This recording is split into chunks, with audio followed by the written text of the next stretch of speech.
The area around Silver Lake in Interlaken is quiet, much like the way that Reggie Best lived his life. Friends and neighbors didn't want to go on camera for this story, but said Best was a reliable repairman who often helped anyone he could. Best built this ramp and rebuilt the dock for a neighbor across the street, among other projects. Always with a smile while he wore his bandana. But something was different Tuesday night. Number 1 Conifer, what is emergency?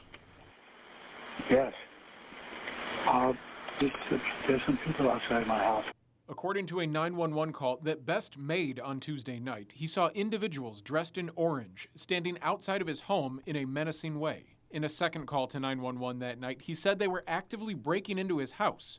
A police report says deputies checked his residence and determined all of the doors were locked and secure. And here's why people who knew Reggie Best believe something like drugs altered his mind that night. He sliced through the screen of his bedroom window, then jumped out of the window and tore off into the forest behind his home. Nearly half a mile later, the police report states that he banged on a woman's door after 3 in the morning with a gun in his hand. A police report says the woman fired 1 shot, killing Best.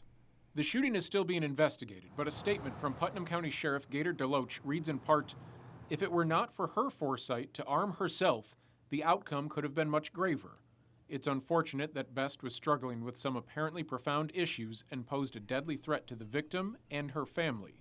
But those who knew Best remember him as a kind man who suffered through an uncharacteristic and tragic night." Reporting in Interlaken, Rich Donnelly, First Coast News, on your side.